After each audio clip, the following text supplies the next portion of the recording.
बळीराजा प्रतिपदे निमित्ताने धुळे जिल्हा मराठा सेवा संघाच्या कार्यक्रमात महासम्राट बळीराजाचे प्रतिमा पूजन व व्याख्यान आज दिनांक 2/11/2024 रोजी मराठा सेवा संघ नदी किनारी देवपूर धुळे या ठिकाणी सकाळी 9 वाजता प्रतिमा पूजन व व्याख्यान कार्यक्रम आयोजित करण्यात आला होता। महाराष्ट्रातील सुप्रसिद्ध शिवव्याख्याते प्राध्यापक डॉक्टर सदाशिव सूर्यवंशी यांनी महासम्राट बळीराजा या विषयावर अतिशय सविस्तर व्याख्यान दिले। कार्यक्रमाला सुरुवातीला इंजिनियर DS कुवर यांच्या हस्ते राष्ट्रभाषा जिजाऊंच्या पुतळ्यांचे तर GP कर्मचारी संघटनेचे उज्ज्वल भामरे यांच्या हस्ते छत्रपती शिवरायांच्या प्रतिमेचे पूजन करण्यात आले। त्यानंतर प्राध्यापक डॉक्टर सुलभा कुवर, नूतन पाटील, मीना पाटील यांनी जिजाऊ वंदना सादर केली। सदर कार्यक्रमाच्या वेळी संदीप पाटील, साहेबराव देसाई, SM पाटील, रंगराव पाटील, राजेंद्र मोरे, संतोष मंडाले, KC पाटील यांच्यासह अनेक असंख्य समाज बांधव मोठ्या संख्येने या कार्यक्रमाला उपस्थित होते।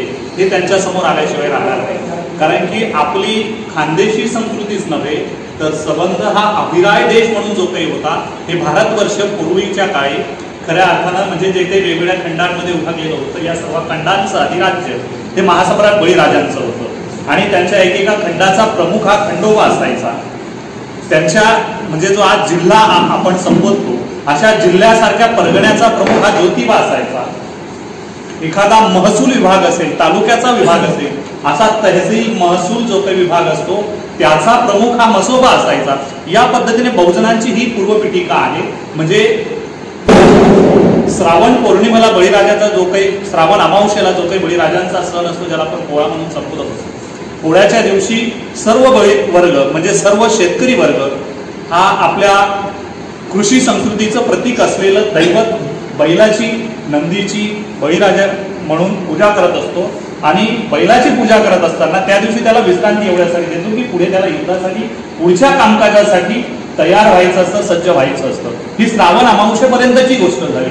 ही आपल्या शेतकऱ्यांपर्यंत कृषी संस्कृती जोपासणाऱ्या, संवर्धित करणाऱ्या प्रत्येक माणसापर्यंत जाणं एवढ्यासाठी गरजेचं आहे की श्रावण अमावस्येनंतर भाद्रपद प्रतिपदेपासून तर भाद्रपद पौर्णिमेपर्यंतचा जो काही कालावधी असतो त्या कालावधीमध्ये आपल्याकडे भालदेव बसवला जातो। आता भालदेव काही लोकांनी त्याला गणपती बनवून टाकलं, भालचंद्र वगैरे अशी जी काही नामकरण केली। खऱ्या अर्थानं हा भालदेव अशा पद्धतीचा आहे की शेतकऱ्याच्या घरातून निघणारी जी काही वस्तू असेल, जे काही उत्पादन असेल हे संग्रहित केलं जावं, त्याची पूजा केली जावी। पूजा म्हणजे एवढ्यासाठी की त्याला जमवलं जावं, संकलित केलं जावं, पुढच्या युद्धाच्या प्रसंगी हे सर्व साधन संपदा म्हणून आपल्याला ते कामास येईल म्हणून ते सर्व जमवलं जावं। एवढंच नाही, उत्पादनच नाही, साधन संपदाच नाही तर शेतकऱ्याच्या कुटुंबातून म्हणजे त्या बैलांच्या माध्यमातून निघणारी विष्ठा देखील जमवली जावी, ती सुद्धा बाहेर फेकली जाऊ नये, जेणेकरून पुढच्या वेळेस आपल्याला ते वेगवेगळ्या धूर करण्यासाठी किंवा युद्धाचे संकेत देण्यासाठी किंवा आपल्याला ऊर्जा म्हणून, ऊर्जा साधन म्हणून ते शेण म्हणजे गुराढोरांची विष्ठा देखील कामात येईल या उद्देशानं ते देखील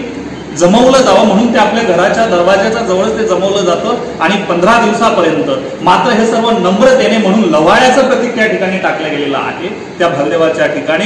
आणि नम्रपणे हे ज्यावेळेस बळीराजा सर्व जमवतोय, आपला नम्र महासम्राट होता तरी देखील आज विश्वभरामध्ये त्याची ख्याती आहे। 15 दिवस हे सर्व जमवलं जातं, ते सर्व व्रत वैकल्य आमच्या माता भगिनी ते करतात, मात्र कुठल्याही भट भिक्षुकाविना ते केलं जातं।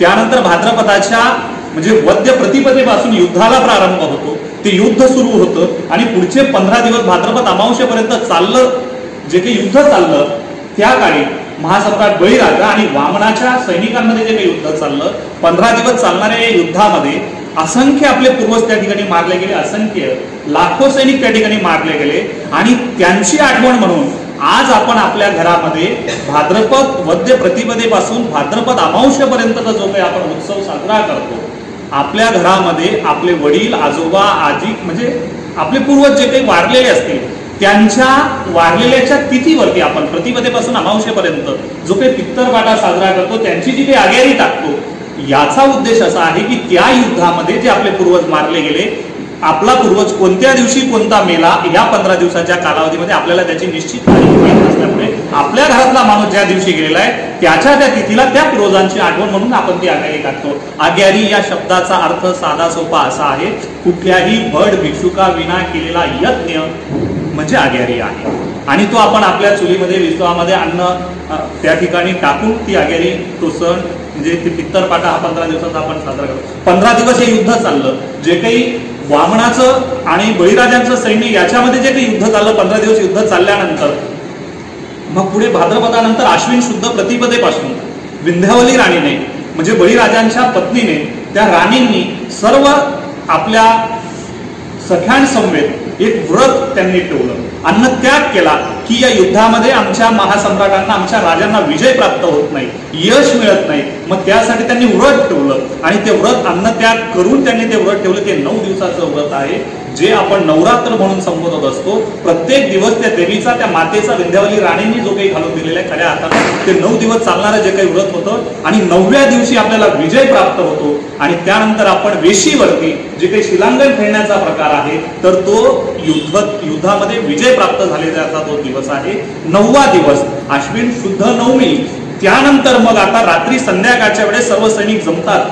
महासम्राट बळीराजा समोर बसलेले आणि सर्व सैनिकांसमोर राजा आदेश देतात आणि त्यांचे सरदार त्या ठिकाणी सर्व सुतवाच करतात, सांगतात सर्व लोकांना, सर्व शेतकरी कष्टकरी वर्गाला सांगितलं जातं की उद्या 10वा दिवस आहे. या ठिकाणी हा युद्ध रात्रीच्या वेळेस संध्याकाळपर्यंत युद्ध समाप्त झालेलं आहे, शिलांगण खेळलं गेलेलं आहे आणि वेशीपर्यंत लोक गेलेत, वेशीपर्यंत आपल्या विजयाची पताका ती गाळून आलेले आहेत. मग त्यावेळेस ध्वज नव्हतं म्हणून आपल्या शेतातला ज्वारी बाजरीचा ऊसाचा ज्या काही पिकाचा म्हणजे तोटा ज्याला आपण म्हणतो, जो काही दांडा असेल तो दांडा असलेला तो दांडा त्या ठिकाणी घेऊन जाऊन वेशीवरती गाडला गेला. इथपर्यंत आमच्या सीमा आम्ही जिंकून घेतलेला आहे असा त्याचा अर्थ आहे. आणि म्हणून त्या उद्देशानं संध्याकाळी त्या ठिकाणी महासम्राट बळीराजांसमोर सर्व सैनिक जमा होतो, सर्व शेतकरी वर्ग जमा होतो आणि सांगितलं जातं की उद्या आपण हा एक महोत्सव आनंदोत्सव साजरा करायचा, विजयोत्सव साजरा करायचा आणि दशमीच्या दिवशी विजयादशमी म्हणून आपण साजरा करायचा असं ठरलं रात्री.